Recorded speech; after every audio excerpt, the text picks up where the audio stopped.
देवदेव ब्रह्मदेव, माता भवानी, देवदेव ब्रह्मदेव, माता भवानी, देवदेव शंकर भगवान, माता अष्टदुर्गा की श्री चरण पर यह धर्मदास की अनंत प्रतिवाद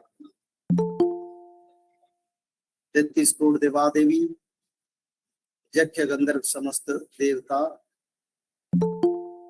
समस्त महाऋषि ऋषि, समस्त तीर्थों की श्री चरण पर यह धर्मदास की अनंत प्रतिवाद।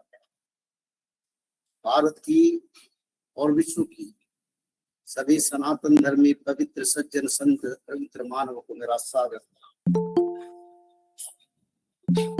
भगवान की लीला भूमि अति पवित्र धाम द्वापर युग की सारा विश्व की शासन के अंदर भगवान द्वारिकाधीश की श्री चरण पर दास के अनंत परिवार। आज हम भगवान द्वारिकाधीश की पवित्र क्षेत्र पर हैं और यहाँ से कल से यानी 28 तारीख से श्रीमद् भागवत कथा के साथ साथ भविष्य पुराण की विचारधारा और भविष्य पुराण को प्रचार करने के लिए भक्त लोगों का उद्धार, मानव सभ्यता की कल्याण, चारों युग के भक्तों का उत्थान, कली काल की विनाश से पहले मानव सभ्यता को अवेयरनेस क्रिएट करने के लिए यानी सूचना देने के लिए श्री जगन्नाथ पवित्र संस्कृति की पवित्र धारा भविष्य पुराण और सारे अष्टादश पुराण की मूल तत्व विचारधारा को मानव और भगवान कृष्ण की भक्तों को बांटने के लिए अभी मैं भगवान द्वारिकाधीश की क्षेत्र पर है। इसलिए आज की विचारधारा हमने द्वारिकाधीश मंडल के बारे में थोड़ा कुछ बोलना है। सारे भक्तों को ही जानकारी है विश्व में 16 मंडल गठन होगा, उसमें सबसे प्राधान्यता और सबसे पवित्र क्षेत्र के हिसाब से भगवान द्वारिकाधीश की क्षेत्र, भगवान कृष्ण के क्षेत्र द्वारिका मंडल का गठन हो गया और सारे गुजरात और गुजरात के लगे हुए राज्य के भक्त लोग इसमें हैं और भी पवित्र धाम से भक्तों को संकेत और भविष्य धारा बताने के लिए यह मुहावरा है। और द्वारिकाधीश मंडल परिव्याप्त सारा गुजरात को मिला के गुजरात से लगे हुए राज्य के भक्त लोगों का मंडल बनेगा और भगवान की द्वापर युग की क्षेत्र और अभी जो क्षेत्र के हिसाब से पंच सखाओं ने द्वारिकाधीश मंडल के बारे में वर्णन किए हैं। कई 1 लाख लोगों का संगम और पवित्र क्षेत्र बन के ये द्वारिकाधीश मंडल धर्म कार्य की सबसे आगे रहे भारत में और विदेशों में। यहाँ के भक्त लोग प्रचार कार्य में जुड़ेंगे और धर्म संस्थापना की जो सबसे ज्यादा कार्य और सबसे ज्यादा कार्य करने वाले भक्त लोगों को लेके यहाँ के मंडल गठन होगा। अभी कई अंचलों से गुजरात की और लगे हुए राज्य के कई भक्त जोड़ चुके हैं।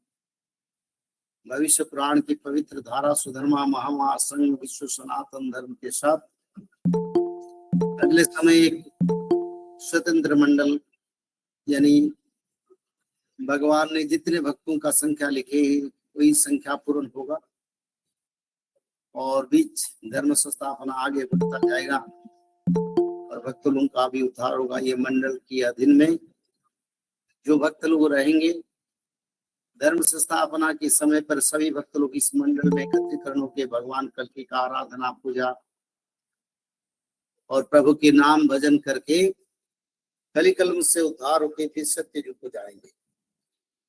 तो इसलिए आज हमको बहुत आनंद है, हम प्रभु के क्षेत्र पर हैं और धर्म कार्य से आए हैं और भारत से कोने कोने से और यहाँ से भक्त लोग भी आके पहुंचे। काल से कथा शुरू होगा और इसी विचारधारा से फिर हम विराम देते हैं। आगे अपना आपस में विचारधारा को हम चलते हैं। मेरे आप सबको निवेदन है, आप लोगों का फोन म्यूट करें। पहले आप लोगों का फोन म्यूट करें और फोन म्यूट करके जिसको बात करना है वही लोग सिर्फ मेरे से बात करें। और दूसरा, अगर बीच में मैं बात करता हूँ, बीच में मत बोलिए। कोई अगर भक्त प्रश्न करते हैं, बात करते हैं, उसी समय मेरे से बात मत करें, क्योंकि इसका कारण जो बात करते हैं उनकी प्रश्न का उत्तर हम नहीं दे पाते हैं। तो इसीलिए आप लोग विनम्रता के साथ, अनुशासन के साथ और डिसिप्लिन के साथ इस सत्संग की धारा को आगे लेके जाएंगे। और सत्संग में उपस्थित सभी भक्तों को मेरा साधुवाद, धन्यवाद। आप लोग को निवेदन, त्रिसंध्या की धारा संसार में प्रचार करें, क्योंकि जब बड़ा आपद आ रहा है इस समय मानव सभ्यता के लिए अगर कुछ हमको करना है तो ये त्रिसंध्या धारा, भक्ति का पवित्र धारा को प्रचार करना यहाँ के जुड़े हुए सभी भक्तों का सबसे बड़ा प्राधान्यता और सबसे बड़ा अच्छा कर्म। ये मनुष्य जन्म को सार्थक करने के लिए यही सबसे बड़ा हमारे के लिए कर्म होगा। और चुन चुन के जो अच्छे भक्त, संत, शुद्ध, पवित्र मानव है, जो भगवान कृष्ण की परंपरा और धारा में उज्जीवित है, उन्हीं भक्तों को इसकी धारा बोलना चाहिए, सभी को बोलना नहीं चाहिए। और जिसका पास जिज्ञासु है, इच्छा है, उनको बोलना चाहिए, दूसरा लोग को नहीं बोलना चाहिए। अगर कोई इसके बारे में प्रश्न उठाया, अलग कुछ बात करे, उससे भी बात नहीं करना है, क्योंकि अगर इसमें हम बोलेंगे तो भगवान का निंदा होगा। जो प्रभु का भक्त वही उनका एकत्र करेगा। जय जगन्नाथ। फिर विचारधारा में बढ़ेंगे। जय